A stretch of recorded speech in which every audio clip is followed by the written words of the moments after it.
Welcome back. ఈరోజు live షోలో పాల్గొంటున్నారు నందు యువ సినీ నటులు, అలాగే చంద్రశేఖర్ రెడ్డి గారు టీఆర్ఎస్ నేత, దిలీప్ గారు రాజకీయ సామాజిక విశ్లేషకులు. గుడ్ మార్నింగ్ అండి. ముందుగా నందు, నిన్న రోజంతా మీకు నిజంగా ఒక థ్రిల్లింగ్ ఇలాగా సినిమా లాగానే గడిచుంటూ ఉంది. ఎందుకు ఈ ఆరోపణలు రావటం కానివ్వండి, తర్వాత మీరు వివరణ ఇచ్చుకునే స్టేజ్ రావటం కానివ్వండి, ఏంటి నిన్న రోజు అసలు ఎలా గడిచింది, ఏంటి పరిస్థితి? నిన్న రోజంతా నాకు యాక్చువల్గా అంటే ఉన్నట్టుగా చెప్పాలంటే తిండి లేకుండా గడిచిందండి. లేకుండా అంటే టైం కూడా లేదు. నేను I had to go from every channel to channel. నాకు బాధగా ఉండింది. నేను ప్రూవ్ చేసుకోవాల్సిన పరిస్థితుల్లో, అంటే నేను ఎటువంటి తప్పు చేయకుండా ప్రూవ్ చేసుకోవాల్సిన పరిస్థితుల్లోకి వచ్చాను. But at the same time నన్ను అన్నారు, ఎందుకు నీకు నోటీస్ రానప్పుడు నువ్వెందుకు వెళ్ళి అంత ఇదిగా గుమ్మడికాయలు దొంగ ఎవరంటే భుజాలు తడుపుకున్నట్టు అవుతుంది అన్నారు. నా ఫ్రెండ్స్, నా ఫ్యామిలీ వాళ్ళు వెళ్ళకు, నువ్వు ఎందుకు వెళ్తున్నావు అన్నారు. నా ఫ్రెండ్స్ ఫ్యామిలీ వాళ్ళు అలా అంటే నేను అన్నాను, అలా అన్న వాళ్ళే నేను ఒక 2-3 వరకు నేను బయటికి రాకపోయేసరికి, అరే సైలెంట్గా ఉంటే నిజంగా నువ్వే చేసావంటారా, ఎందుకు వచ్చింది కూడా వెళ్ళు అన్నారు.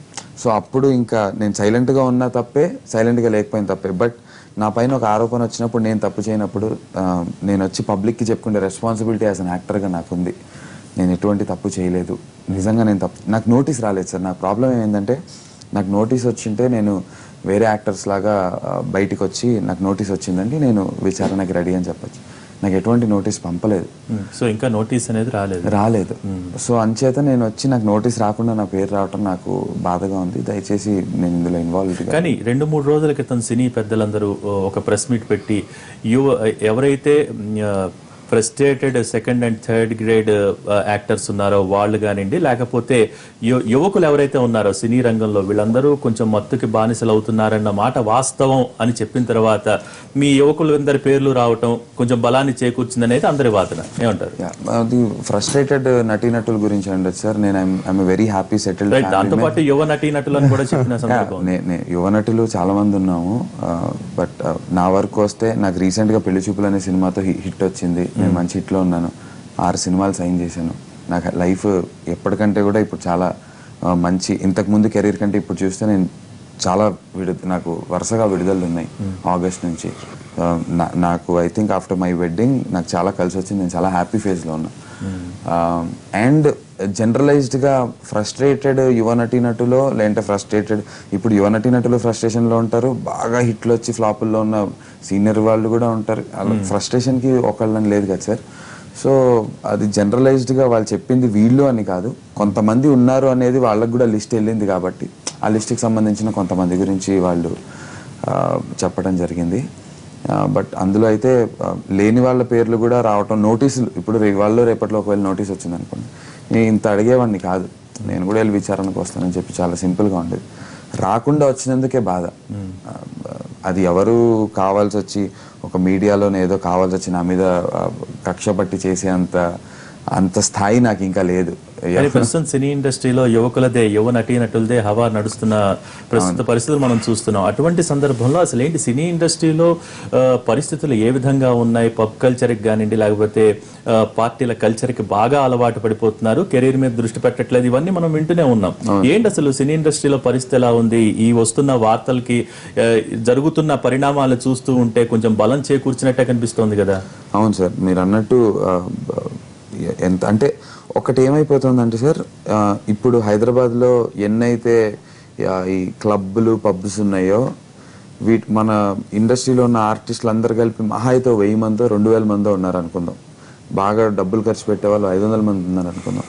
ఈ హైదరాబాద్ మొత్తంలో ప్రతి వీకెండ్లో వచ్చే పబ్బులు క్లబ్బుల్లో మొత్తం అంతా కలిపి 30-40 వేల మంది ఉంటారు. దాంట్లో ఒక 100 మందే మన సినిమా వాళ్ళు.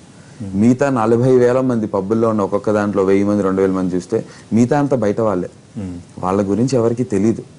మనం అందరం కెమెరా ముందు ఉండే అందరం నోన్ ఫేసెస్ కాబట్టి, what ever I mean, cinema అంటే కెమెరా ముందు ఉండే ఎవరైనా, బీట్ మీరు నోన్ ఫేసెస్ ఎవరైనా వెళ్ళేసరికి అరే వీడు ఉన్నాడు రా అని వాడినే చూస్తాడు. ఆ పబ్బులో ఆ క్లబ్లో ఆ పలానా రోజు 4 ఉంటారు మన సినిమా వాళ్ళు, కానీ మిగతా 1000 మంది ఉన్నారు అంటే 960 మంది బయట వాళ్ళే. వాటి గురించి బయటికి చెప్పినా నేనే ఇంట్రెస్ట్గా చూడను. ఎవడో ఇప్పుడు ఇవాళే వస్తాను సార్, అక్కడ ఇప్పుడు మన దాంట్లోనే చూస్తున్నా, సివిల్ ఇంజనీర్ ఎవరో పీయూష్ అని. ఎవరికి ఇంట్రెస్ట్ ఉంటుంది సార్ సివిల్ ఇంజనీర్ పీయూష్ గురించి? జనానికి ఇంట్రెస్ట్ ఉండదు సార్. అండ్ నేను తప్పు పట్టను, మీడియా సెన్సేషనలైజ్ చేస్తుంది మమ్మల్ని అంటే వాడిని అందరి గురించి చెప్తోంది. అక్కడ పీయూష్ గురించి వస్తుంది, అందరి గురించి వస్తుంది. జనానికి మాత్రం ఈ 5 పేర్లు 4 పేర్లు చూడాలని ఉంటుంది అంతే. రైట్, మీడియా సెన్సేషన్ చేస్తుంది, తర్వాత పోలీసులు సమాచారం ఇస్తున్నారా, లీకులు ఇస్తున్నారా, ఇవన్నీ తెర వెనుక జరుగుతుంటాయి. కానీ ఇప్పుడు ఒక విషయం ఆలోచించాల్సిన అవసరం ఉంది. ఈ రోజున పోలీసులు ఒక విషయం చెప్తున్నారు. ఏంటది? ఫస్ట్ కెల్విన్ ఫోన్ డేటాలో ఉన్న నెంబర్ల ఆధారంగా, తర్వాత వాట్సాప్ లో జరిగిన డిస్కషన్స్ ఆధారంగా, కాన్వర్జేషన్స్ ఆధారంగా, తర్వాత ఎక్కువ సార్లు కాల్స్ ఎవరు చేశారు కాల్ డేటా ఆధారంగా వాళ్ళకి మాత్రమే నోటీసులు ఇచ్చామని చెప్తూ ఉన్నారు. రైట్, అటువంటి కోణంలో చూసినప్పుడు నందు పాత్రని ఏ విధంగా చూడాల్సిన అవసరం ఉంటుంది? అదే సార్, ఎటువంటి కాల్ డేటా కానీ ఎటువంటి వాట్సాప్ కన్వర్జేషన్స్ కానీ నా పర్సనల్ నెంబర్ నుంచి నా ఫ్యామిలీ నెంబర్స్ నుంచి ఉండే అవకాశం 100% లేదు. కాబట్టి నాకు ఎటువంటి పోలీసుల నుంచి నా వరకు అఫీషియల్. నిన్న నవదీప్ కూడా మాట్లాడుతూ చెప్పారు, రాంగ్ ఈవెంట్ మేనేజ్మెంట్ ని కాంటాక్ట్ చేసిన సందర్భాల్లో కూడా ఇటువంటివి జరుగుతూ ఉంటాయి. నిన్న నవదీప్ మీడియాతో చెప్పడం జరిగింది. అటువంటి సందర్భాలు ఏమన్నా మీకు ఎప్పుడైనా ఎదురైనా? నాకు ఎదుర్కొంటే ఛాన్స్ 0.1% సార్, ఛాన్స్ లేదు. ఎందుకంటే నాకంటూ ఎటువంటి బిజినెస్ లేదు, ఎటువంటి సైడ్ యాక్టివిటీ, నాకు సినిమా తప్ప వేరే యాక్టివిటీ ఏం లేదు. రైట్, మీరు ఈవెంట్స్ కూడా చేస్తారనుకుంటే? లేదు సార్, ఏం లేదు. My wife sings for events, కానీ మాకంటూ ఒక ఈవెంట్ మేనేజ్మెంట్ కంపెనీ ఆర్ నేను ఒక థర్డ్ పార్టీని ఏ విషయానికైనా అప్రోచ్ అవడం అనేది నాకు అవసరం లేదు. ఏ అప్రోచ్ అయినా నేను డైరెక్టర్కో ప్రొడ్యూసర్కో మేనేజర్లకి ఆర్ పిఆర్లు ఉంటారు, అంటే ఒక అవకాశం కోసం, లేదంటే నన్ను ఏదన్నా అవకాశానికి నన్ను పిలవటం కోసం. ఇంతకు మించి నాకు నా విషయానికి వచ్చి అది అవకాశం లేదు. రైట్, మళ్ళీ మీ దగ్గరకు వస్తా. దిలీప్ గారు ఏమంటారు? మొత్తం జరుగుతున్న పరిణామాలు చూస్తుంటే సినీ రంగం పెద్దలు కూడా ఒక రకంగా ఒప్పుకుంటా, అంటే జాడ్యం పూర్తిగా లేదని చెప్పలేం, కొంచెం ఉంది, దాన్ని అరికట్టాల్సిన అవసరం ఉందని చెప్తూనే ఒక విషయాన్ని రైస్ చేస్తున్నారు. కేవలం సినీ రంగాన్ని టార్గెట్ చేశారని చాలా తేట తెల్లం అయిపోతోంది. ఎందుకు మిగతా బడాబాబుల పిల్లల పేర్లు కానీ మిగతా రంగాల వైపు ఎందుకు కన్నెత్తి చూడట్లేదు పోలీసులు అనేది? రైట్, దీని గురించి ఎంతవరకు ఆలోచించాల్సిన అవసరం ఉంది? ఈ డ్రగ్స్ వ్యవహారం ఈ వారంలో బాగా చర్చ జరిగి ప్రజలందరూ ఆందోళన చెందుతున్నారు. అయితే సినీ రంగ ప్రముఖులు వీళ్ళు సెలబ్రిటీలు అవటం, వీళ్ళు పాపులర్ అవటం వల్ల వీళ్ళ పేర్లు ఎక్కువ వచ్చి మీడియాలో కవరేజ్ వచ్చింది. కానీ ఇందాక నందు గారు చెప్పినట్టు ఇన్ని పబ్బులు ఇన్ని ఉన్నప్పుడు ఇన్ని 100,000 మంది రోజు ఈ పబ్బులకి కల్చరు దీనికి అలవాటు అవుతున్నప్పుడు కేవలం వాళ్ళని టార్గెట్ చేయటం కూడా కరెక్ట్ కాదు.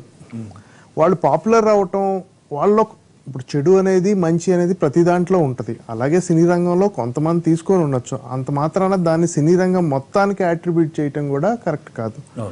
కొంతమంది ఇప్పుడు నందు నిన్నటి నుంచి తను విపరీతంగా తను బాగా బాధపడి ఒత్తిడికి గురయ్యి అన్ని టీవీ ఛానల్స్కి వెళ్ళి తను చెప్పుకోవాల్సి వచ్చిన పరిస్థితి, ఈరోజు కూడా తను మానసికంగా ఎంత క్షోభ పడుతున్నారో. అలాగే అంటే అది సెలబ్రిటీ అవటం వల్ల ఇష్యూని కొంచెం పెద్ద చేసి సమాజానికి మెసేజ్ ఇవ్వటం ఒక స్ట్రాటజీగా జరిగిందేమో. కానీ దిలీప్ గారు, సెలబ్రిటీలు కాబట్టి ఈరోజు సమాజం ఆకర్షిస్తుంది కాబట్టి మేము బయట పెడతామంటే, అంటే పోలీస్ శాఖ కూడా సంచలనాలు కోరుకుంటోందా? సంచలనాల కన్నా ఇప్పుడు మామూలు వాళ్ళని ఇప్పుడు రోజు ఈ మీరు డ్రగ్స్ వ్యవహారంలో గమనించండి, నేను న్యూస్ పేపర్ ఫాలో అవుతుంటాను. ప్రతి వారం ఎంతో కొంతమంది దొరుకుతూ ఉంటారు, బయటపడుతుంటారు. ప్రతి వారం న్యూస్లో వస్తానే ఉంది. అయితే ఈసారి ఏంటంటే కొంత గట్టిగా మెసేజ్ ఇవ్వాలి అనే ఉద్దేశంతో, అదేవిధంగా ఇప్పుడు వీళ్ళకి నోటీసులు ఇవ్వటం వల్ల, వీళ్ళు ప్రముఖులు అయి ఉండటం వల్ల, అది దానికి వరుసగా జరిగిన ఈవెంట్స్లో మూవీ ఆర్టిస్ట్ అసోసియేషన్ వాళ్ళు బయటకు వచ్చి వాళ్ళు ఒక మెసేజ్ ఇవ్వటం, ఇట్లాంటి ఈ వరుస జరిగిన ఈవెంట్స్లో కొంత ఎక్కువగా వాళ్ళ మీద ఫోకస్ వచ్చింది. కానీ ఈ డ్రగ్స్ అనేది ఇప్పుడు మనం ఈ పాశ్చాత్య అలవాట్లు అన్నిటితో పాటు ఇది కూడా మన సమాజానికి విపత్తుగా మారింది. వాళ్ళ ఫుడ్ హ్యాబిట్స్ అన్ని తెచ్చుకొని, అలాగే ఈ డ్రగ్స్ కూడా ఈరోజు హైదరాబాద్లో ఉన్న ప్రముఖ స్కూల్స్ కాలేజెస్ అన్నిట్లో డ్రగ్స్ అవైలబుల్ అవుతున్నాయి, ఇట్లా జరుగుతుందని మొన్న పేపర్ స్టేట్మెంట్ వచ్చినప్పుడు ఎంతోమంది, మా ఇంట్లో నా వైఫే చాలా ఆందోళనకు గురైంది. అందరూ తల్లిదండ్రులు ఏంటి అమ్మో ఇంత ఇదిగా ఉందా అని. ప్రభుత్వం దీనిపైన గట్టిగా నిఘా వ్యవస్థ ఏర్పరిచి దానిపైన మరి ఒక ప్రత్యేకంగా జరిగిపోయిన కన్నా ముందే ప్రివెన్షన్ పట్ల ప్రభుత్వం ప్రత్యేక చర్యలు తీసుకొని అదేవిధంగా ఇటు ఈ నైట్ పబ్స్ వాళ్ళలో కూడా వాళ్ళని అకౌంటబిలిటీ చేసి ఓనర్స్ వాళ్ళు ఉంటారు కదా. రైట్, దాని గురించి కూడా మనం మాట్లాడుకుందాం. చంద్రశేఖర్ రెడ్డి గారు, మీరే ఉంటారు ఇక్కడ ఈ రోజు రోజుకి జరుగుతున్న పబ్స్ డ్రగ్స్ విషయం బయటికి రావటం ఆనందకరమైన విషయం. ఏదైనా అరికట్టేందుకు చర్యలు తీసుకుంటే నిజంగా అందరూ సంతోషిస్తారు. నిజంగా వారు చెప్పినట్టుగా స్కూల్ పిల్లలకు కూడా అలవాటు చేస్తున్నారంటే నిజంగా ప్రతి తల్లిదండ్రి భయపడాల్సిన పరిస్థితులు ప్రస్తుతం ఉన్నాయనుకోవచ్చు. అటువంటి తరుణంలో కేసు విచారణ కొనసాగుతున్న తీరు కానివ్వండి, దాంట్లో పోలీసు కింది స్థాయిలో ఉన్న పోలీసు అధికారులు ఇచ్చే లీకులు కానివ్వండి, ఇవన్నీ చూస్తుంటే కేసును పక్కదారి పట్టించే అవకాశాలు ఎక్కువగా ఉన్నాయన్న అభిప్రాయాలు వ్యక్తమవుతున్నాయి. నిన్న సినీ ప్రముఖులు మాట్లాడింది కూడా ఒక్క సినీ రంగానికి సంబంధించిన ప్రముఖులను ఎందుకు బయట పెడుతున్నారు? ఇప్పుడు భోగి గారు, ఇప్పుడు ఈ ప్రభుత్వం టీఆర్ఎస్ ప్రభుత్వం మీరు ఇది వచ్చిన ఈ గత 3 years నుంచి పేకాట క్లబ్లను కూడా అరికట్టింది. పేకాట పెద్ద ఎత్తున హైదరాబాద్లో జరిగేది. గ్రామాల నుంచి నిరుపేదలు, ఉద్యోగస్తులు, వ్యాపారస్తులు వచ్చి ఒక్కొక్క పేకాట క్లబ్లో 2 రోజులు 3 రోజులు ఉండి పేకాట ఆడి దాంట్లో మరి అందరూ ఆడారు. దాంట్లో సినీ ప్రముఖులు ఉండొచ్చు, వ్యాపారస్తులు ఉండొచ్చు, ఉద్యోగస్తులు ఉండొచ్చు, అన్ఎంప్లాయిడ్ ఉండొచ్చు. కానీ అలాంటి రుగ్మతను తీయాలని చెప్పి ఈ ప్రభుత్వం మొత్తానికి పేకాట క్లబ్లను క్లోజ్ చేయడం జరిగింది. అదేవిధంగా ఏదైతే ఈ డ్రగ్స్ అనేది ఉన్నదో ఇది ఇప్పుడు గ్లోబలైజేషన్లో ఇప్పుడు ఈ ప్రపంచీకరణ జరిగిన తర్వాత పబ్లిక్ ఎవరైనా అవసరాల కోసం విదేశాలకు పోవటం, విదేశీస్తులు ఇక్కడికి రావటం ఈ విధంగా జరిగింది. ఇప్పుడు సినిమా రంగం కూడా పెద్ద ఎత్తున ఎక్స్పాన్షన్ అయింది. ఏ రంగం తీసుకున్నా కూడా ఇప్పుడు ఐటీ రంగం పెద్ద ఎత్తున ఎక్స్పాన్షన్ అయింది. కాబట్టి ఈ యొక్క బయటికి పోవటం, వేరే విదేశాలకు పోవటం, ఎవరైనా ఇప్పుడు ఎవరికైనా కొత్తగా ఏదైనా ఉన్నప్పుడు దాన్ని చూడాలనే ఒక ఆలోచన వస్తుంది. మనం ఎక్కడికో ప్యారిస్ వెళ్ళాం, అక్కడ ఒక స్నేహితుడు దొరికాడు, ఇదేదో ఉంది తీసుకో వాడు చూద్దామని అన్నప్పుడు తెలిసో కొందరు యువకులు చేస్తూ ఉంటారు. కానీ దాన్ని ప్రభుత్వాలు అరికట్టాల. అందుకనే ఈ ప్రభుత్వం ఏం చేసింది, ఇలాంటి రుగ్మత అనేది పెద్ద ఎత్తున విస్తరిస్తుంది కాబట్టి దీన్ని కంట్రోల్ చేయాలనే దానితోటే ఈ విధంగా తీసుకొచ్చింది. ఇది మంచిదే తప్ప చెడు కాదు. ఎవరైనా చిన్న తప్పులు చేసినా కూడా సరిదిద్దుకుంటారు. ఇప్పుడు ఒకసారి అంటే ఒక 5-6 years బ్యాక్ నేను యుఎస్ వెళ్ళా. అక్కడ ఫిలడెల్ఫియాలో బయట కొందరు ప్లకార్డ్స్ పట్టుకొని ఏదో చేస్తూ ఉన్నారు, అలర్జెట్ చేస్తూ ఉన్నారు. నేను అనుకున్న ప్లకార్డ్ అంటే ఏదో అవసరాల గురించి, మన దగ్గర ఏముంటుంది ప్లకార్డ్ ఎందుకు పెట్టుకుని ఇంటి కోసము నీటి కోసం పట్టుకుంటూ ఉంటారు. కానీ మార్జువానాను లీగలైజ్ చేయాలని చెప్పి ప్లకార్డ్ పట్టుకున్నారు. మరి ఆ విధంగా పోతుంది అక్కడ ఆ సమాజం. కాబట్టి అలాంటి సమాజాన్ని మనం చూస్తున్నాం కాబట్టి బయట ఇప్పుడు లీగలైజ్ కూడా అయ్యింది. పాశ్చాత్య పోకడల్ని మనం తెచ్చుకుంటున్న తరుణంలో కొన్నాళ్ళకి ఇక్కడ కూడా అదే పరిస్థితి వచ్చింది. అంటే అలాంటిది వచ్చేదానికి ఆస్కారం ఉంది. అందుకనే మా ప్రభుత్వం కేసీఆర్ గారు, మా ముఖ్యమంత్రి గారు పెద్ద ఎత్తున దీని మీద నిఘా అనేది ఏర్పాటు చేస్తా ఉన్నాడు.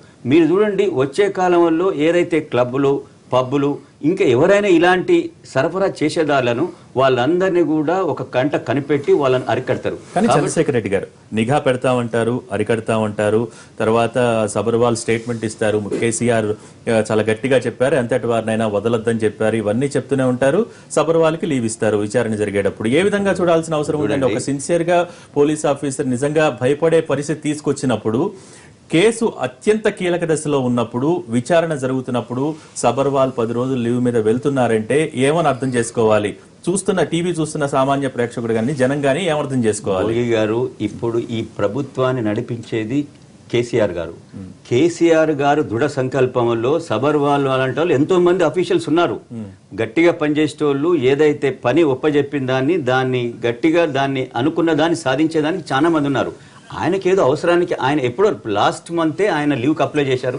జనరల్గా మీరు గవర్నమెంట్ ప్రొసీజర్ ఏముంటుంది, అప్లై చేసిన తర్వాత ఎప్పుడు లీవ్ కావాలనేది, నాకు నెక్స్ట్ మంత్ లీవ్ కావాలంటే ఈ మంత్ అప్లై చేసుకోవాలి. ఎందుకంటే అఫీషియల్స్ వాళ్ళు హెడ్ ఆఫ్ ది ఒక డిపార్ట్మెంట్కి ఉన్న వాళ్ళు చేసుకున్నప్పుడు న్యాచురల్ గా ఎప్పుడు ఆయనకు లీవ్ కావాలో ఆ ముందటి రోజే. సమర్థులైన పోలీస్ అధికారులు ఇంకా లేరు, సబర్వాలే సమర్థమైన అధికారి చెప్పట్లేదండి, అందరూ సమర్థులే. పోలీసు నిజంగా ప్రతి పోలీసు ఒక సమర్థవంతమైన అధికారి తెలుగు రాష్ట్రాల్లో, అది కాదనట్లేదు. కానీ కేసు కీలక దశ, మొదటి నుంచి కేసును చూస్తున్న వ్యక్తిని 10 రోజుల పాటు కీలకమైన విచారణ జరుగుతున్నప్పుడు, అది కూడా రేపు 19 నుంచి 27 వరకు ఒక్కొక్క రోజు ఒక్కొక్కరిని పిలిచి మేము విచారిస్తామని చెప్తూ ఉన్నారు. సంబంధం ఉందో లేదో తర్వాత విషయం. విచారణ జరుగుతున్నప్పుడు లీవ్ ఇవ్వటం ఎంతవరకు కరెక్ట్ అనేది? సబర్వాల్ గారు పోతే వారు ఏమన్నారు, కేసు విచారణ జరుగుతున్నది, నేను లీవ్లో పోతా ఉన్నాను, కానీ ఎవరైతే ఇక్కడ విచారణ అధికారులు ఉంటారో వారికి కావాల్సిన ఇన్ఫర్మేషన్ నేను కూడా తెలుసుకుంటా అంటున్నాడు. దీన్ని ఏదో దీన్ని ఇంత పెద్ద ఎత్తున ప్రజలకు తెలిసిన తర్వాత, ఇంత పెద్ద ఎత్తున దీంట్లో కొందరు ఇన్వాల్వ్ అయినా అన్న తర్వాత ప్రభుత్వం ఊరుకోదు. దీన్ని ఏ విధంగా కంట్రోల్ చేయాలనే ఉద్దేశం తప్ప సబర్వాల్ గారు లీవ్లో పోతే ఇది ఆగిపోతుంది, ఇంకెవరో పోతే ఆగిపోతుందని కాదు. దీంట్లో ఏంటంటే మనం చూడవలసిన విషయం ఏంటంటే దీన్ని ఏ విధంగా మనం అరకట్టాలి. కొద్దిగా తప్పులు జరిగినాయి. ఇప్పుడు యంగ్స్టర్స్ కానీ లేకుంటే ఫ్రస్ట్రేషన్ తోడు కానీ కొందరు చేశారు. దాన్ని ఫర్దర్గా దీన్ని ముందుకు పోకుండా ఏ విధంగా కంట్రోల్ చేయాలని ఆ భావంతో మనం చూడాలి తప్ప ఈ 10 రోజులు వేరే సమర్థవంతమైన అధికారికి కేసు విచారణ అప్పచెప్దాం అనే పరిస్థితి ఉందా ప్రస్తుతం? మీరేమనుకుంటారు ఇటువంటి పరిణామాలు చూస్తే? వ్యక్తిగతంగా అయితే నేనేమనుకుంటానంటే ఇటువంటి పతాకం ఒక సమస్యను కీలకమైన స్థాయికి వచ్చినప్పుడు ఆ అధికారి సెలవులో వెళ్తున్నారు అనేది బయట ప్రజల్లో ఎలా భావన వస్తుందంటే ఒత్తిడికి లొంగి ప్రభుత్వం ఉద్దేశపూర్వకంగా చేసినట్లు అనిపిస్తుంది.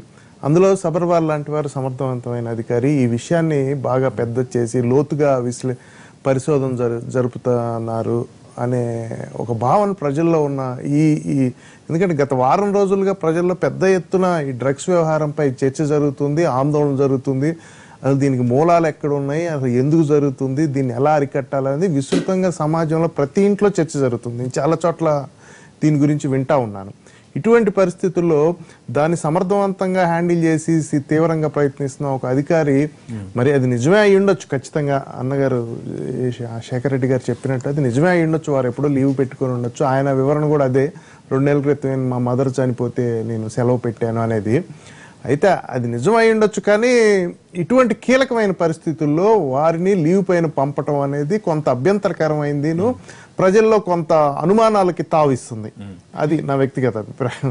మరి అది ప్రభుత్వం నిర్ణయించుకొని అటువంటి సెక్రటరీ గారు ఆల్రెడీ విపక్షాలు చెప్తూ ఉన్నాయి సెలవుపై వెళ్ళటం అనేది ఒత్తిళ్లకు నిదర్శనం.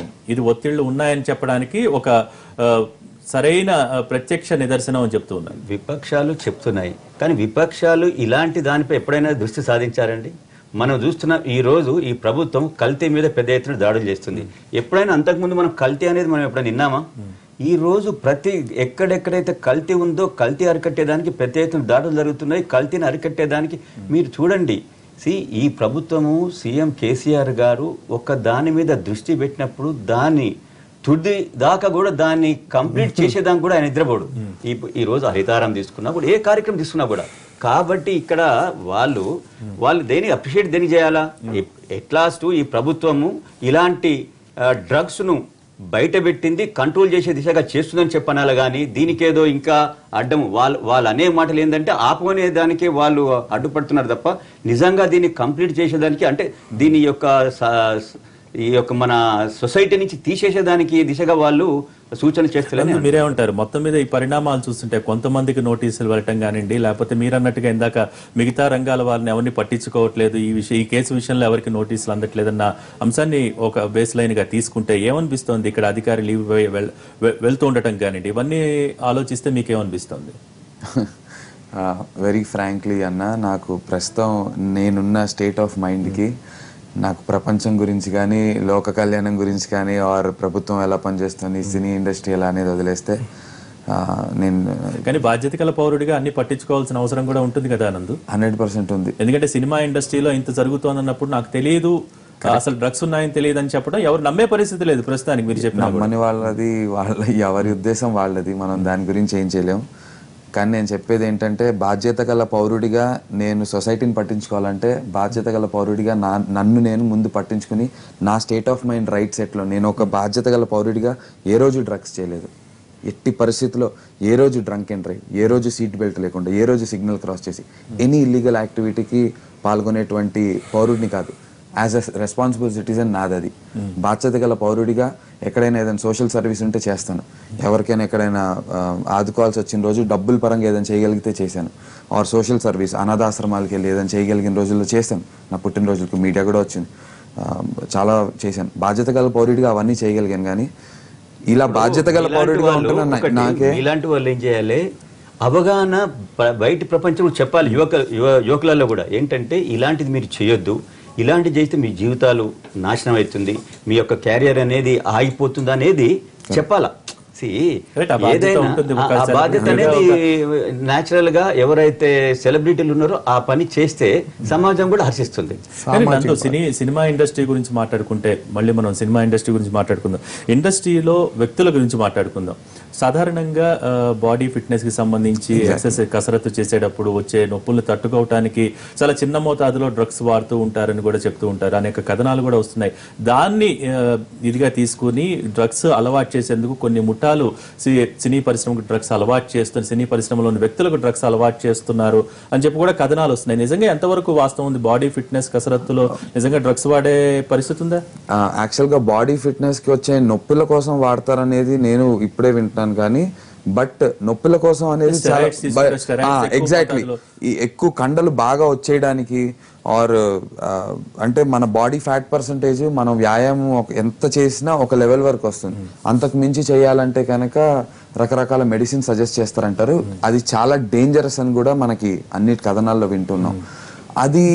అది ఎలాంటి ఈ కైండ్ ఆఫ్ డ్రగ్స్ అనేది నాకు తెలియదు. కానీ బట్ ఫర్ ఎనీథింగ్ సన్నగా ఉన్న వాళ్ళు లావ్ అవ్వడానికి మనకి ఫార్మస్యూటికల్స్ డైరెక్ట్ గా మాస్ ఇండెక్స్ ఇవన్నీ కూడా హెల్త్ కి మంచివి కాదు అసలు. అలాంటివి కూడా ఎక్స్ట్రీమ్ గ్యాస్ ఫార్మ్ చేస్తాయి. ఇలాంటి ఇష్యూస్ ఉన్నాయి. బట్ ఆ మోతాదులో ఎక్స్ట్రీమ్ గా బాడీ బిల్డింగ్ చేసేవాళ్ళు మనం స్పోర్ట్స్ వాళ్ళు చూసాం. వాళ్ళు అటువంటి సందర్భంలోనే అంటే నొప్పులు అవి వచ్చినప్పుడు స్టెరాయిడ్స్ మొదట్లో చిన్న మోతాదులు ఇచ్చి తర్వాత ఎక్కువ మోతాదులు అయితే తర్వాత డ్రగ్స్ కొద్దిగా అలవాటు చేయటం ఆ నొప్పుల నుంచి పూర్తిగా విముక్తి పొందడానికి, అంటే ఆ బాధను అధిగమించడానికి. ఇది కాకుండా కూడా రెయిన్బోళ్ళు షూటింగ్స్ తో ఉంటారు. తర్వాత ఆబ్లిగేషన్ మీద కొన్ని పార్టీస్కి వెళ్తూ ఉంటారు నైట్ పూట సినీ ఇండస్ట్రీలో జరిగేవి. సో మళ్ళీ మార్నింగ్ కి ఫ్రెష్ గా ఉండటానికి, ఫ్రెష్ గా షూటింగ్ లో పాల్గొనడానికి కూడా డ్రగ్స్ ని ఆశ్రయిస్తూ ఉంటారనేది కథనాల సారాంశం. అంటే ఎంతవరకు వీటిలో వాస్తవం ఉంది? ఇటువంటివి ఎంతవరకు మీకు తారసపడ్డాయి? అసలు అటువంటి వ్యక్తులు మీకు ఎప్పుడైనా తారసపడ్డారా? ఈ విషయాలు చెప్పండి. సో బేసికలీ అంటే మనం ఇప్పుడు ఇష్యూ కనుక చూసినట్టయితే కొంతమంది 10 పేర్లు మనకు 15 పేర్లు ఉన్నాయి కదా. సో ఎవరెవరికైతే నోటీసులు వెళ్ళాయి ఇవన్నీ పక్కన పెడితే మిగతా ఎవరు చేసినట్టుగా కానీ ఏ అనుమానాలు లేవు. ఇప్పుడు ఎవరైతే మీద అయితే అనుమానాలు ఉన్నాయో ఒకవేళ వారు చూసుకుని ఉంటే వాళ్ళు ఎప్పుడైనా నైట్ షూట్లు చేసి పొద్దున అలిసిపోయి డ్రగ్స్ తీసుకుని వెళ్ళి ఉంటారా అనేటువంటి తెలిసే అవకాశం నాకు ఎందుకు లేదంటే వాళ్ళు ఎవరితో నేను ఏ సినిమా చేసింది లేదు. నేను పూరి గారి డైరెక్షన్ సినీ ఇండస్ట్రీ టాక్ అనేది ఒకటి ఉంటుంది కదా, సినీ ఎగ్జాక్ట్లీ టాక్ అనేది మాట్లాడుకుంటూ ఉంటారు. కరెక్ట్. అయితే దాని వరకు వస్తే నన్ను నిన్న కూడా అడిగారు. నిన్న శివాజీ రాజా గారు, నరేష్ గారు, నేను నరేష్ గారు కలిసి మన మా సెక్రటరీ నరేష్ గారు 100% లవ్ నో సినిమా చేసాం. సో నేను ఆయన కూడా అదే అన్నారు, ఇప్పుడు టాక్ ఉండొచ్చు సరదాగా తెలుస్తుంది కదా అంటే ఏ రోజు కూడా షూటింగ్ సెట్ లో నలుగురం కూర్చుని ఇప్పుడు మీరు నాకు ఇంతకు ముందు 1-2 సార్లు పరిచయం, బట్ ఇంతే ఇలాగే ఉంటాయి పరిచయాలు అనేవి మన ఇండస్ట్రీలో. ఎలా ఉంటాయి అంటే క్లోజ్డ్ ఫ్రెండ్స్ అనే వాళ్ళు ఎవరు ఉండరు. నేను 100% లో 6 ఏళ్ల క్రితం చేస్తే నరేష్ గారిని నిన్న రాత్రి స్టూడియోలో కలిసా మళ్ళీ. సో ఈ పరిచయాలు ఎలా ఉంటాయంటే ఒక్కొక్క రోజు ఒక్కొక్క ఆర్టిస్ట్ వస్తుంటారు, ఒక్కొక్క రోజు మనం ఒక్కొక్క సినిమా.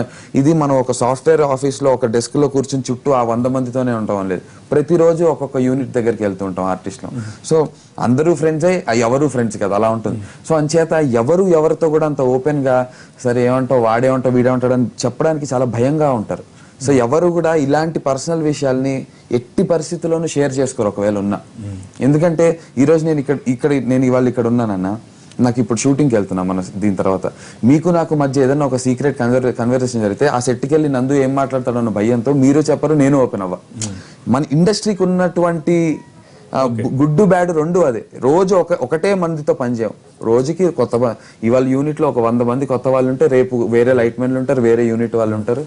అంచేత ఇలాంటి ఇష్యూస్ ని డిస్కస్ చేసే పరిణామం మన ఇండస్ట్రీలో తక్కువ. ఇంత జరుగుతున్నా ఈ రోజు నోటీసులు ఇచ్చిన వాళ్ళు కూడా చాలా మంది మీడియా ముఖంగా వచ్చి మేము ఎటువంటి దీనికి పాల్పడలేదు, మేము ఖచ్చితంగా విచారణ అవుతున్నాం. కానీ ఇన్ని పరిణామాలు చూసిన తర్వాత మీకు ఏమనిపిస్తుంది అంటే తప్పు ఒకరు చేస్తే శిక్ష మరొక పడుతోందన్న భావన ఏమన్నా కలుగుతోందా?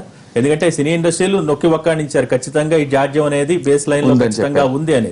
అటువంటివి ఆలోచించినప్పుడు ఖచ్చితంగా తప్పు ఒకరు చేస్తే వేరొకరు బలైపోతున్నారన్న ఫీలింగ్ ఏమైనా కలుగుతుందా? నాకు తెలిసి అంత మూర్ఖంగా అయితే పోలీసు వ్యవస్థ పనిచేయదు. అలాంటి తప్పు వ్యవస్థ చేస్తే మీడియా కూడా ఒప్పుకునే పరిస్థితి లేదు. ఒకవేళ తప్పు చేయని వాడికి శిక్ష పడుతుంటే ఖచ్చితంగా ఫస్ట్ ఆఫ్ ఆల్ మీడియా వస్తుందని సో అటువంటి నమ్మకమే మీడియాకు కూడా పోలీసుల మీద ఉంది కాబట్టి ఈ రోజు ఎవరైతే అనుమానాలు వచ్చాయో వాళ్ళందరినీ క్వశ్చన్ చేయడం జరుగుతుంది. ఎగ్జాక్ట్లీ ఎవరిపైతే అనుమానాలు వచ్చాయో క్వశ్చన్ చేయడం జరుగుతుంది. రేపు పొద్దున్న చేయని వాడు ఎవడైనా వాడి మీద శిక్ష పడుతున్నా అప్రోచ్ అవుతే ఖచ్చితంగా శిక్ష అనేది ఇంపార్టెంట్ కాదు. ఇక్కడ ఏంటంటే ఎవరు చేస్తా ఉన్నారు, ఏ విధంగా దీన్ని కంట్రోల్ చేయాలి, ముందు చేయొద్దనేది. దీంట్లో ప్రభుత్వం ఏంటంటే ఇప్పుడే తీసుకొచ్చి అందరూ శిక్షించాలి, లోపల పెట్టాలి అనేది కాదు. ఎవరైతే ఈ యొక్క మత్తు మందులు సరఫరా చేస్తున్నారో వాళ్ళని ఏ విధంగా కంట్రోల్ చేయాలి, దీన్ని ఏ విధంగా దూరం పెట్టాలి, దాని గురించి కూడా మనం మాట్లాడుకుందాం. డ్రగ్స్ కి అడ్డాగా మారుతున్న పబ్ కల్చర్ మనకి ఎంతవరకు అవసరం, డ్రగ్స్ ను అరికట్టాలంటే ఏం చేయాలి? షార్ట్ బ్రేక్ తర్వాత చర్చిద్దాం. Stay tune.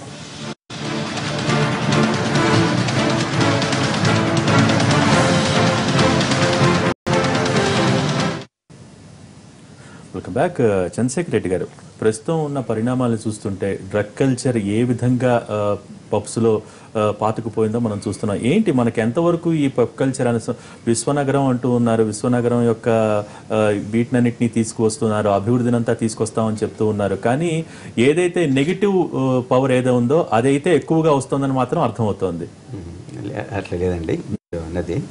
ఇప్పుడు నెగటివ్ అనేది కొద్దిగా ఉంటే అది పెద్ద ఎత్తున అవుతుంది, అది పబ్లిక్లో వచ్చేస్తుంది.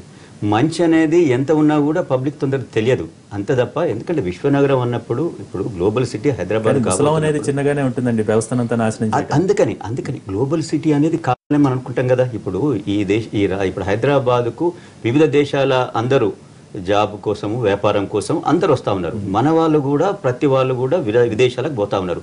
కాబట్టి మనం ఎలాంటి క్లబ్బులు లేవని అనుకుందాము, పబ్బులు లేవని అనుకుందాం. బయటికి పోయినప్పుడైనా అలవాటు కావచ్చు కదండి. మనం చెప్పవలసింది ఏంటంటే మన దగ్గర లేకుండా చూడాలా. మన దగ్గర ఏదైతే మన పబ్లలో, మన క్లబ్బులలో, మన యొక్క ఈ సొసైటీలో దాన్ని ఏ విధంగా కంట్రోల్ చేయాలా, దానివల్ల ఎంత నష్టం వస్తుందనేది ఒక మెసేజ్ మనం ఇవ్వాలా. అదే తప్ప ఇప్పుడు చూడండి, ఒక స్కూల్ ఇప్పుడు మన పెద్ద ఎత్తున స్కూళ్ళ పేర్లు ఇచ్చారు, అన్ని కాలేజీల పేర్లు ఇచ్చారు. మరి అన్ని స్కూళ్ళల్లో, అన్ని కాలేజీలలో వాళ్ళు ఉంటే మరి రేపు వచ్చే విద్యార్థులందరూ అదే పని మీద ఉంటారా? ఒకరిద్దరు ఉంటారు ఎక్కడో. ఎక్కడైనా తప్పు అనేది ఒకరిద్దరు చేస్తే దాన్ని మనం ఏ విధంగా కంట్రోల్ చేయాలి, దాన్ని ఇతరులకు పాకుంటే ఏ విధంగా ఆపాలనేది మనం దృష్టి పెట్టాలి తప్ప దీన్ని విశ్వనగరం అయింది చెప్పి మనం ఆపేద్దాము. ఇప్పుడు క్లబ్బులు మనం ఆపాదాము, పబ్బులు ఆపుదాము, వేరే విదేశాలకు చదువుకునేదానికి పోవద్దు. మీకు ఒకప్పుడు తెలుసు కదా, మన వాళ్ళు విదేశాలకు కూడా పోవద్దు అనుకునేది, సముద్రం దాటి మనం పోవద్దు చదివేదానికని ఒక పాత కల్చర్లో ఉండేదట. కానీ మరి అది ఆగిందా? ఆ విధంగా ఉంటే మనం ఇక్కడే ఉంటాం, ఎక్కడ మనం అంటారు నూతిలో కప్పలాగానే ఉంటాం. కానీ ఈ విధంగా విశ్వనగరం అయ్యేటప్పుడు ఇలాంటివి వస్తాయి, రుగ్మతలు. మంచి వస్తుంది, చెడు వస్తుంది. మంచిని మనం తీసుకోవాలి, మంచి కంటే చెడే ఎక్కువ వస్తుంది అనేది. అటువంటి సందర్భంలో అందుకనే ప్రభుత్వము దీని మీద పెద్ద ఎత్తున దృష్టి పెట్టింది. ఈ చెడును అరికట్టేదానికి ఏ విధంగా మనం అరికట్టాలి అనేది చేస్తుంది. కాబట్టి మనం సొసైటీలో ఉన్న మనలాంటి వాళ్ళం కూడా మనం దీన్ని ఏ విధంగా అరికట్టేదానికి, దీన్ని ఎట్లా కంట్రోల్ చేసేదానికి మరి మన పాత్ర కూడా మనం వహించాలి. తప్పక ప్రభుత్వమే ఆగదు. ప్రభుత్వం దీన్ని నిర్మూలించేదానికి ఏ విధంగా చేయాలి, ఎలాంటి చర్యలు తీసుకోవాలి. డ్రగ్స్ కి పబ్స్ అడ్డాగా మారిపోతున్నాయి అనే విషయం మాత్రం పోలీసులే చెప్తున్నారు. పోలీసు విచారణలో తేటతెల్లమైపోతోంది. అటువంటి పరిస్థితుల్లో మితిమీరిన సంఖ్యలో పబ్స్ కి అనుమతి ఇవ్వడంలో ఎటువంటి ఉద్దేశం ఉంది? మితిమీరిన సంఖ్య అంటే దానికి ఒక పాపులేషన్ వైజ్ ఇస్తా ఉన్నారండి. మితిమీరిన ప్రకారం ఏమి ఇవ్వరు, పాపులేషన్ వైజ్ ప్రకారం ఇస్తారు. ఎంత ఇచ్చినా కూడా మనం దాన్ని కంట్రోల్ చేయాలి. మితిమీరిన ఇచ్చినా, తక్కువ ఇచ్చినా కూడా ఇలాంటి చెడు అనేది ఏదైతే ఎక్కువ స్ప్రెడ్ అవుతూ ఉంటుంది. మీరు ఒక దాంట్లోనే ఒకటే క్లబ్ ఇచ్చాము, అక్కడి నుంచి స్ప్రెడ్ కాకూడదా? కాబట్టి మనం ఎక్కడైనా కూడా దీన్ని ఏ విధంగా కంట్రోల్ చేద్దాం, ఇది మన దగ్గరికి ప్రవేశం. కానీ కల్చర్ అన్ని దేశాల కల్చర్ ని మనం ఆపాదించుకోవాలి, ఇక్కడికి ఆహ్వానించాలని చెప్తూ ఉన్నారు. సరే, ఆహ్వానిద్దాం. కానీ ఎంతవరకు ఆ కల్చర్ ని మనం ఓన్ చేసుకోవాలో అంతవరకే ఓన్ చేసుకునే పరిస్థితుల్లో ప్రస్తుతం యువత ఉందా? అందుకని యువతకు మనం నేర్పాలని. యువత లేదు. యువత ఏముంది, యువత ఈజీగా అట్రాక్ట్ అవుతుంది చెడుకు, మంచికేమో కష్టమవుతుంది ఏదైనా. ఎందుకంటే ఇప్పుడు సినిమా దాంట్లో ఉంది, ఎక్కువ కాంపిటీషన్ ఉంది. మీకు తెలుసు కదా, సినిమాలో యాక్టర్ కావాలంటే చాలా కష్టం. ఇప్పుడు ఎంప్లాయ్మెంట్ అంటే ఎక్కడో కాడబోతే దొరుకుతుంది. యాక్టర్ కావాలంటే మరి సంవత్సరానికి 100 సినిమాలు వస్తాయి. 100 సినిమాల కోసం 1000 మంది యాక్టర్లు ఉంటారు. కాబట్టి అక్కడ కాంపిటీషన్ ఉన్నప్పుడు, ప్రెషర్ ఉన్నప్పుడు కొంత చెడు పోయేదానికి ఉంటుంది. కొందరు తాగుడు బానిస అవుతారు, కొందరు పేకాట బానిస అవుతారు, కొందరు మత్తు మందులకు బానిస అయ్యేదానికి ఆస్కారం ఉంది. దాన్ని మనం ఏ విధంగా కంట్రోల్ చేయాలి? మనము ముందటనే వారికి ఈ విధంగా మనం దొరకకుండా చూసుడు ఒకటి, దాన్ని అవగాహన కల్పించడం ఒకటి, దాన్ని పెద్ద ఎత్తున పబ్లిక్ లో ఒక అవేర్నెస్ క్రియేట్ చేస్తారు అనేది మనం చూసుకోవాలి. దిలీప్ గారు ఎంతవరకు ఏకీభవిస్తారు చంద్రశేఖర్ రెడ్డి గారి మాటలతో? టీఆర్ఎస్ ప్రభుత్వం పేకాట పైన తుదికంట పోరాడింది, అది కొంతవరకు క్లబ్బుల్ని అరికట్టింది. అదేవిధంగా డ్రగ్స్ దీనిపైన కూడా తుదికంట పోరాడి ఇటువంటి అవకాశాలు ఇవ్వకుండా, ఇప్పుడు సబర్వాల్ లాంటి ఉదంతాల అవకాశాలు ఇవ్వకుండా తుదికంతా పోరాడి ఒక ప్రత్యేకమైన వ్యవస్థను ఏర్పాటు చేసి దీనిపై నిఘాని పెంచి, అదేవిధంగా పబ్బులు మీరు కరెక్ట్గా అది ఒక మంచి పాయింట్. ఈ పబ్బులు ఈ మధ్య నైట్ కల్చర్ విపరీతంగా పెరిగిపోయి పబ్బులు ఎక్కువైంది.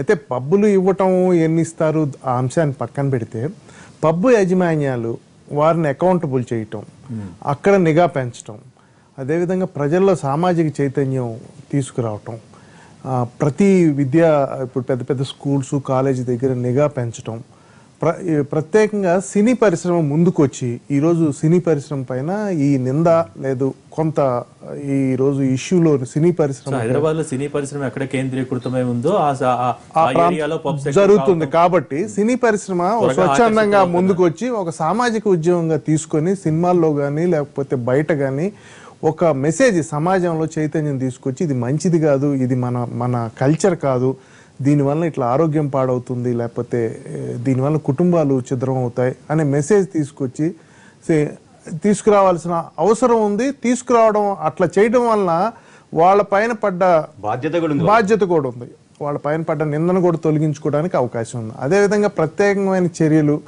ఇది మనం ఈ నిఘా వ్యవస్థను స్కూల్ దగ్గర పెంచాల్సిన అవసరం ఉంది. కానీ మీరు చెప్పినట్టు ఇవన్నీ జరిగితే నిజంగా అంతా ఆనందమే, అంతా బాగుంటుంది, అంతా నిజంగా వారంటున్నాగా బంగారు తెలంగాణ సాధ్యం అవుతుంది. కానీ ప్రస్తుతం ఉన్న సిచ్యువేషన్స్ గత అనుభవాల దృష్ట్యా మిగతా కేసులు విచారణ జరుగుతున్న తీరు, కేసులను నీరుగార్చేసిన తీరు, విపక్షాలు మాట్లాడుతున్న తీరు కానివ్వండి, విపక్షాలు వేలెత్తి చూపుతున్న అంశాలు కానివ్వండి, ఒక నయీం కేసు అనుకోండి, లేకపోతే ఒక భూదందా అనుకోండి, ఇవన్నీ విచారణ జరుగుతున్న తీరు, వీటన్నిటినీ బేరీ చేసిన తర్వాత ఈ కేసులో పెద్దగా ఒరిగేదే ఉండదు, పెద్దగా బయటపడేదే ఉండదు.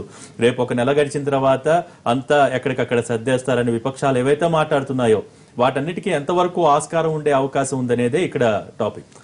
ఈ డ్రగ్స్ అనేది ఏంటంటే offences against society, it is not offences against individuals.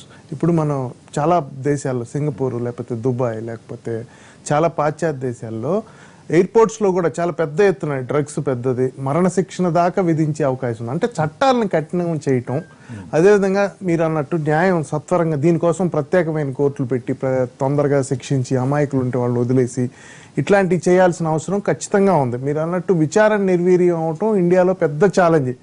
ఒక అంచనా ప్రకారం ఇప్పుడున్న కేసులన్నీ విచారణ జరగాలంటే 300 సంవత్సరాలు పడుతుందట. 300 సంవత్సరాలు అన్ని కోర్టులో పెండింగ్ ఉన్న కేసులన్నీ పరిష్కారం అవ్వాలంటే 300 సంవత్సరాలు పడుతుందట. అది ఇంత దానివల్ల delay, justice delayed is denied. So సమాజానికి వ్యతిరేకంగా ఇది మన ఆధునిక సమాజం ఎదుర్కొంటున్న పెద్ద ఛాలెంజ్. అమెరికాలో కూడా డ్రగ్స్ పెద్ద ఛాలెంజ్గా తీసుకుంటున్నారు. వాళ్ళ వ్యవస్థని బాగా, లేకపోతే వాళ్ళ సమాజానికి పెద్ద ఛాలెంజ్. గారు అమెరికాలో అసలు ఉన్న డ్రగ్స్ అసలు మన దగ్గర అసలు 0.001 అంటే వాళ్ళు ఎంత ఫైట్ చేస్తా ఉన్నారంటే కొలంబియా నుంచి వస్తుంది, పక్క దేశాలు గతంలో ఒక 2-3 సంవత్సరాల క్రితం కూడా ఫలానా చోటు నుంచి డ్రగ్స్ వచ్చినాయి, శంషాబాద్ ఎయిర్పోర్ట్ లో పట్టుకున్నారనో లేకపోతే ఫలానా చోటు నుంచి ఇంపోర్ట్ చేసి, కానీ ఇప్పుడు హయత్ నగర్ కేంద్రంగా హైదరాబాద్ లోనే తయారు చేసే పరిస్థితి వచ్చేసిందంటే అంటే ప్రభుత్వాల యొక్క ఉదాసీనతను చేతగానితనంగా వాళ్ళు తీసుకుంటున్నారా? వాళ్ళకి ఏ ధైర్యం ఉంటే ఇంత దీనికి ఒడిగడతారు? గత ప్రభుత్వాలన్నీ దాని మీద దృష్టి సాధించలేదండి. ప్రభుత్వాలు దృష్టి సాధించకపోవటం వల్ల ఈజీ మనీ కోసం ఇప్పుడు అంతకుముందు పెద్ద ఎత్తున విదేశ విద్యార్థులు ఇక్కడికి వస్తున్నారు, నైజీరియా నుంచని వేరే ఎక్కడి నుంచని. వాళ్ళందరూ ఏంటంటే ఇక్కడ వాళ్ళకక్కడ ఆ దేశంలో మత్తు మందు అనేది ఈజీ, వాళ్ళు ఇక్కడ దాన్ని వ్యాపారం చేయడం వల్ల వాళ్ళు చదువు కంటే ఎక్కువగా ఇక్కడ ఈ డబ్బులు అనేది సంపాదన వస్తూ ఉంది. కాబట్టి ఇలాంటి వాళ్ళు చేస్తూ ఉన్నారు కాబట్టి వాళ్ళని ఏ విధంగా కంట్రోల్ చేయాలి అందుకని ప్రభుత్వం రేపని ఏం చేస్తుంది, ముందు ఎవరైతే విదేశీ వాళ్ళు వస్తున్నారు ఇక్కడ చదువుకునే దానికి లేకుంటే వ్యాపారం కోసం వాళ్ళ యొక్క ఏంటి వాళ్ళు ఎక్కడెక్కడ పోతా ఉన్నారు. ఇప్పుడు పబ్బులు కూడా ఏం చేయాలంటే కొత్త వాళ్ళు వస్తూ ఉన్నారు. పబ్ అనేది రోజు ఎవరు వస్తారో కస్టమర్స్ వాళ్ళు తెలుసు.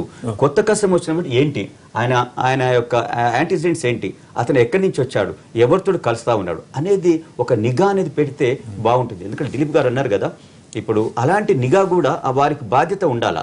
ఇప్పుడు మనం కూడా ఒక బాధ్యత వహించాలి. అటువంటి సామాజిక బాధ్యత లేదనే కదా ఇప్పుడు ఏ రంగం వాళ్ళైనా అటువంటి సామాజిక బాధ్యత లేదు కాబట్టి ఇన్ని జరుగుతున్నాయి. యోగి గారు మీరు చూడండి, నేను నిన్ననో ఎప్పుడు మన టీవీలో చూసా, ఒక టీవీ అదే పనిగా ఏదైనా ఒక ఇన్సిడెంట్ జరిగినప్పుడు మార్నింగ్ నుంచి ఈవినింగ్ దాకా అదే కార్యక్రమం చేస్తూ ఉంటది.